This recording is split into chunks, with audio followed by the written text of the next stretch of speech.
ওই বিগ্রহ গোপীনাথের মন্দিরে গেল মায়েরা।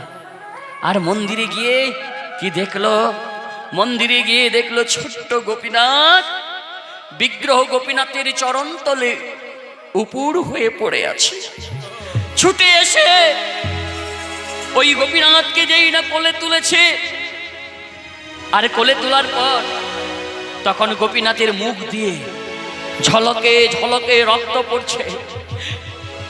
আর সন্তানকে কোলে নিয়ে বাবা গোবিন্দ ঘোষ গোপীকে বলছে, এই গোপী, দেখ দেখ দেখ দেখ, আমি এসেছি বাবা, আমি এসেছি। এই গোপী, কথা বল, কথা বল রে, আমি এসেছি, বল বল বাবা, চোখ খোল বাবা, দেখ, এই দেখ, এই দেখ, আমি তোর সামনে দাঁড়িয়ে। কে কথা বলবে মা?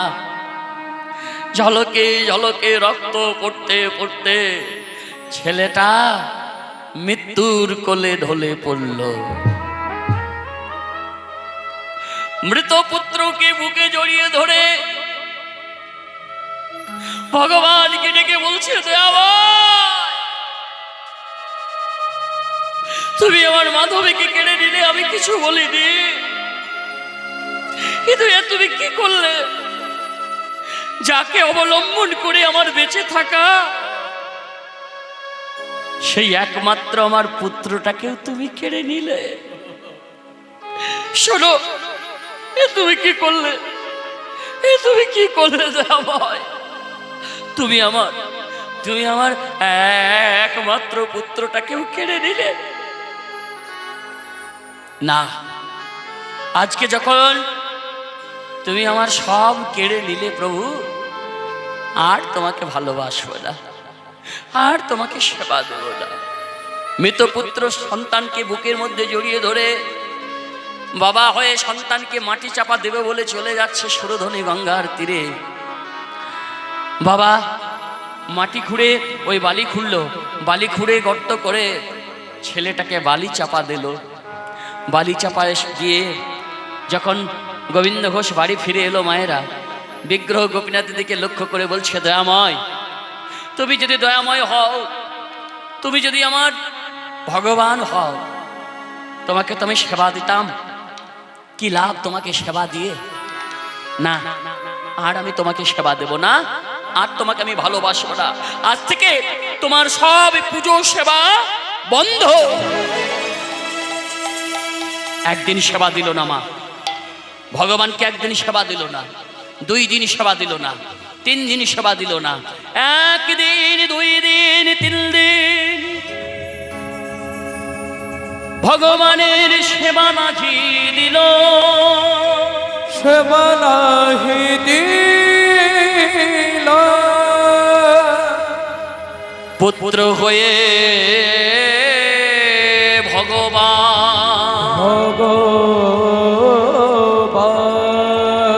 আজি পিতারে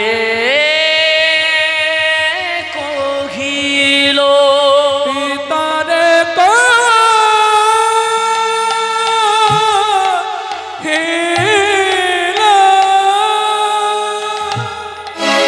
স্বয়ং ভগবান,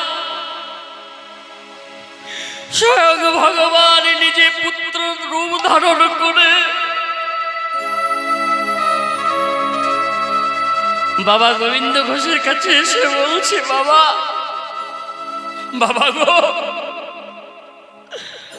আমি যে 3 দিন ধরে কিছু খাইনি গো, ওই কিছু খেতে দাও। কে কে বাবা? না না, আমি কারো বাবা নই, দাও না বাবা, আমার যে বড্ড খিদে পেয়েছে, কিছু খেতে দাও। ভগবান ভক্তের কাছে এসেছে, ভক্তের কাছে এসে বলছে, তুই আমায় খেতে দাও। এই যে 3 দিন ধরে না খেয়ে বসে আছে ভগবান, পুত্র মারা গেছে, সেই পুত্র শোকে ভগবানকে সেবা বন্ধ করে দিয়েছে। কোনো ভক্ত যদি ভগবানকে ভালোবেসে থাকে না মা, ভগবান কিন্তু না আশা করে থাকতে পারে না। ভগবান ছুটে আসে সেই ভক্তের কাছে। আজ ভগবান এলেন নিজে পুত্র রূপ ধারণ করে, বাবাকে বলছি বাবা দাও না, আমায় কিছু খেতে দাও। না না, আমি কারো বাবা হতে পারি না। বুঝেছি বাবা, বুঝেছি, আমি তো তোমার নিজের ছেলে নই, তাই তুমি আমায় মেনে নিতে পারছো না, তাই তো? আমি তোমার নিজের ঔরসজাত সন্তান নই বলে তুমি আমায় মেনে নিতে পারছো না। কিন্তু বাবা, আজ আমি তোমাকে কথা দিচ্ছি বাবা, এ জগতে তোমার নিজের ছেলে বেঁচে থাকলে যেটা করতো না, আমি কথা দিচ্ছি বাবা, আমি কিন্তু সেগুলো করব। তোমার নিজের ছেলে বেঁচে থাকলে যা করতো সেগুলো আমি সব করব। কি বললে? কি বললে? পারবে?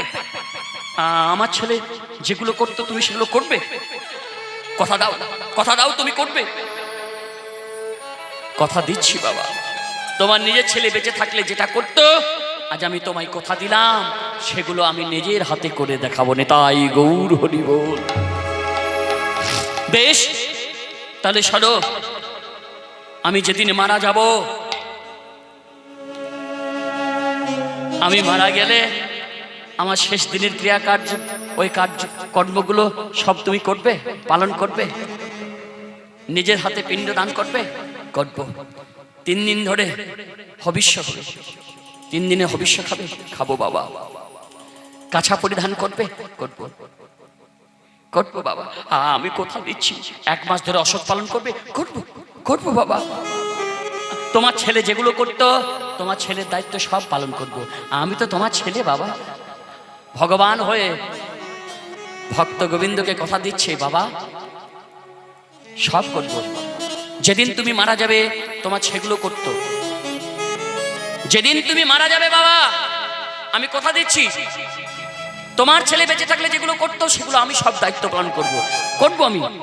তুমি যেদিন মারা যাবে সেদিন থেকে আমি কাছা পরিধান করব, 3 দিনের দিনে হবিষ্য খাবো, 1 মাস ধরে অসৎ পালন করব। এবার গোবিন্দ ঘোষের মা বয়স হয়েছে, ভালো করে গোবিন্দ ঘোষ চলাফেরা করতে পারে না, গোবিন্দ ঘোষের বিষণ্ণ হয়ে যাচ্ছে। এই গোপীনাথকে কি ভাবছে জানেন? গোপীনাথকে ভাবছে নিজের ছেলে, কিন্তু যে গোপীনাথ আজ গোবিন্দের কাছে দাঁড়িয়েছে সে তো নিজের ছেলে গোপীনাথ নয়, সে হলো ভগবান।